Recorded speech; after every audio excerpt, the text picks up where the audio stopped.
What's up, fam? So we got a story here of a stepfather who's going through the trials and tribulations that is associated with step parentdom. We're going to read this letter together as a family, and I'm gonna give my take. And as always, I want you to give your take in the comments below because this is a touchy subject, but this is something that all men, and I'm gonna say women too, need to hear and understand if you plan on getting with a person who has children. Don't forget to like, share, comment, and subscribe. And when you do subscribe, hit the notification bell so every time I drop a video, you will be the first to know about it. This is from reddit.com and it reads AITA. I guess that's MIVA hole, I guess is what it's supposed to say. For threatening to stop contributing to my stepson's college fund after my wife said he is not our son. Ooh, here we go. I'm sure we can all uh understand what he's what that means, right? He said we got married in our mid-30s. I was single and she was a single mother of 3-year-old son. The boy's bio dad is totally absent since divorce and neither gives any child support, so I was supposed to totally take his place as the father of that child. Number one, uh, you will never take the place as the father of that child because that's not your child. Always remember that. Anyone who wants to become a stepdad or a stepmom or whatever the case may be, always remember that you are not the person that you think you are trying to become. Remember that. Okay, let's continue. I had no issues, mainly because he was just 3 at the time. I believe he'll surely accept me as his dad. Things went smooth as I expected for the next 6, 7 years. Okay. Currently, we are in our mid 40s, and the kid now is 14 years old. As he grows, he started arguing, questioning things, etc. Basically, doing all sort of parent-child things a teen normally does. Now, see, this man gets it. No matter whose child it is, around about let's say those teenage years, those early mid-teenage years, I'm gonna say junior high, 6th grade, and then maybe like around about 9th grade years, that child is trying to find themselves. Let me speak from a man's point of view. I remember, I think I tested my dad, my father, in the 6th grade, and got chopped down pretty easily. That was the end of that right there. You know what I'm saying? It's just something that you do when you feel like you're taller than your dad or you bigger than your dad or whatever, and you can just talk crazy and stand up to him. That's what kids do. Daughters do the same thing with their mothers. A lot of times women don't understand that. I had to explain that to my kid's mother when like my oldest one was like going back and forth with, I still chastised my children for trying to go at their mama or whatever. But behind closed doors, I would tell their mom, look, you got to understand, this is what they do. This is what kids do. You know what I'm saying? Not telling you to take it. You still be the mother, but it's certain ways you got to learn. You got to handle this situation. You can't get all emotional, go crazy and stuff like that because now you can turn a bad situation worse. Just handle it a certain way, let it play out. I promise in the end, it'll all work out. Anyway, so like I said, he understands how children, especially boys, how boys do because boys, one another reason why parents should be together because you need both a male and a female, a father and a mother in the house because when it comes to them boys, only a man is going to be able to chastise and check that boy like he need to be checked. Okay, let's continue. Let's see. Okay, so I try my best to be the best dad since day one, but since last 4 or 5 years, who wrote this? Whenever a quarrel happens with our kid, that's the biggest. There you go again with that our mess. Uh, and I try to involve in it. My wife shuts me up by saying sentences like, "Don't get between me and my son. I know him the best. He's my child," etc. Young man, well, fella, you about my age. When she says something like that, let's say she said it the first time. You check her the first time she says that. Remember now, I don't know y'all financial situation at this point of the letter. I don't know if you are. Well, it did say the title was about college funds. So anyway, but I'm not knowing. I don't know if you're paying like all the bills, some of the bills, but y'all are married. So what the hell is she talking about? But anyway, she says at one time you check her right there and there that first time. If she tries to pull that crap again the second time, deuces. Period. Point blank. You just don't take that. You don't take that disrespect because it will not get better. Because one day he is going to hear that and he is going to understand that if anything goes down between you and him, he can disrespect you whenever he wants to. And once you chin check that boy, he's gonna go run straight to his mama, and his mama got his back, and he's gonna know that. And you do not want to be part of that situation. Let's continue. Even though she says that in complete anger, it hurts badly.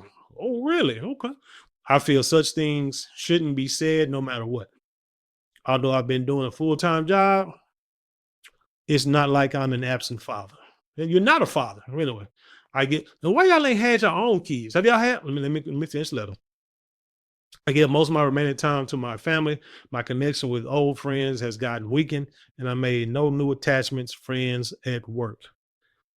I discussed about this thing and how bad I feel with her 2, 3 times in the past. She just shrugs it off, although doesn't argue, but gets kind of sorry.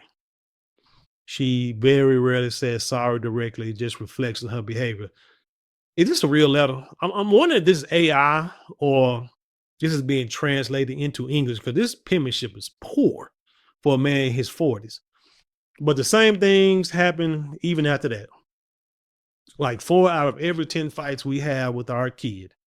4 out of 10 means y'all fight all the time. Oh man, like I said, second time, you shoot the deuce because you're gonna continue to have these fights. Continue. Same happened last week. That was the final breaking point, and I made her sit and talk last Sunday when our son was out for an hour. It quickly turned into a fight. So you probably talked to her because she said he can go out and you said he couldn't. So he left because he knew his mama gonna say it's fine. Right. It quickly turned into a fight between us. And I told her that if he's her son and not ours, then all his finance responsibilities is hers as well. And she shouldn't be really expecting me to put monthly money in his college fund as well as she's her son, right?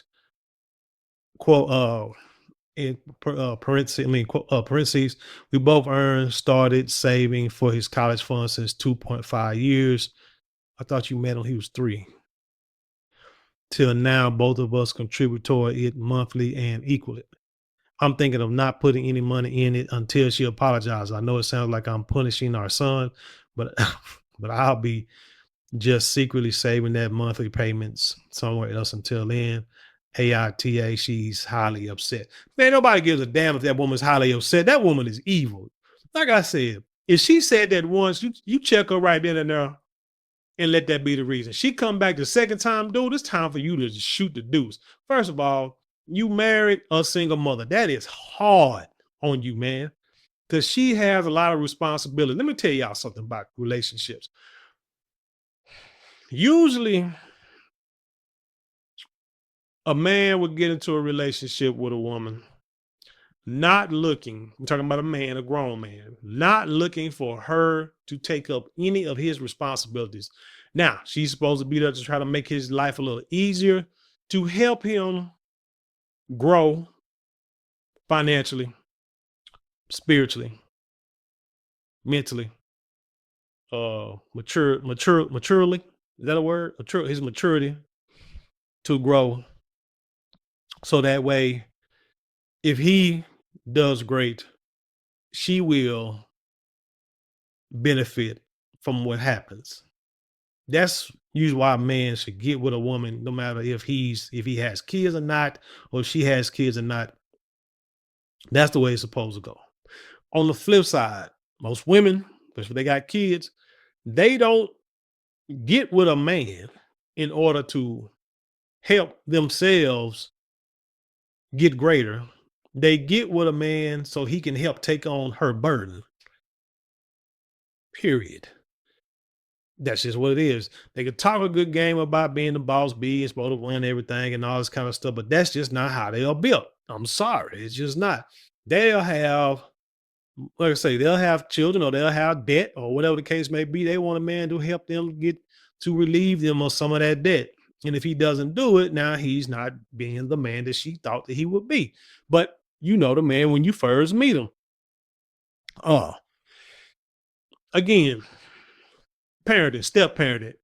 In my case, I have two daughters. They're grown right now. Well, I got one still in college and still, send money to her every 10 minutes, it feels, to her to get through with college. Got no problem. That's my child. That's my responsibility. If you look at this situation through my lens, when I got married, or even if I was dating or whatever the case may be, never did I want or do I want my woman to worry about what's going on with my daughters financially, because I'm gonna take care of that. I'm gonna take care of it. I'm not gonna ask for no help. Don't I'm gonna make sure the house is taken care of. The needs of the house will be taken care of. The wants, if I got money sparingly, we'll do that. But the needs of the house will be taken care of. And the needs of my child will be taken care of by me. Period point. That's what it is. It's what you got into, that's what you got to deal with. Not, I'm saying, not worried about nothing else. But usually on the woman, because like I said, my wife, like I said, her kids are grown. But anyway, usually when they have issues, they're gonna come to the man for help. That's the difference. See, he went into the situation. He has no children. I don't know if they got any kids now. But that boy, he went in there and took that boy in as his own. See, y'all look at men and be like, why would he stay there? Well, it's because this is a family that he chose to create and to build with. And it already had attachments on with it, came with it. He didn't create no attachment. It was already there. Unfortunately, what he don't realize is this woman saw him as a burden lifter. That's it. There's no real love there. There's no respect there. She got this man because she had a deadbeat ass baby daddy. She was married to. When they got a divorce, he disappeared. Probably was disappeared while they was married. Was probably why they got divorced in the first place. And then she, like Carter B, couldn't be alone, found this dude here. And he said, I'll take over the fatherly duties. Yes, I will in my mid-30s. I couldn't understand that. But anyway, took over the fatherly duties. And he took on that responsibility. That's what men do. We take on responsibilities, trying to figure out how to put our family in a better position. But she is not on that. She only has him there for his money and comfortability. But yet still has resentment for that doggone seed donor. And still doesn't respect this man, because if she could do it all over again, she would rather go back to the father of her child. If we got to be 100% honest, but it's not working. It didn't work the way she thought it would. So now she's upset. But that's just how the game go. Fellas, you got to understand, man, it's hard being a stepdad, step parent, whatever. I've seen it. I've seen it close at hand, how dude can be taking care of a child for years, and then his wife will come up with that. That's my son. I don't say I got this. Don't touch my son. Don't be talking crazy to my son. And your son is living in his house. He's paying them bills, but yet that's your son. Right then and there, it's time to go. It is time to go. I'm sorry, fella, but no, you are not the a-hole. Your wife is. And I would suggest seriously be gone, because that boy gonna have problems. That boy's not your responsibility. That boy's gonna have problems, and they're already there. Hell, he's in his teens now. He's stuck in his ways. He know they can get away with it now. Something, because I'm gonna tell you what's gonna happen. Something bad gonna happen with this boy, and you know what? Here she gonna coming to you for help to relieve her of her problem, of her burdens. And then once you do it, like a man gonna do, it's gonna get right back to disrespecting you like she always does. So don't fall for it, fella. But yeah, if I was you, man, I get about that relationship. Like seriously, forget all that. I'll put your foot down and do what you want to do and be the hell. You can stay in there, just don't give no money. You ain't gotta ask no question, you ain't gotta say no money. Hell, put the money in your retirement. Do that. You know what I'm saying? Don't only worry about what the heck they got going on. But anyway, tell me what you think about this story. Leave your comments below, share with the world. Let's have intelligent conversation. You know how we do around here. Don't forget to like, share, comment, and subscribe. Those four things cost you maybe a couple of minutes out of your day, but it means the world to us here at this channel. With that being said, I leave you in peace, love, and I'll see you on the other side.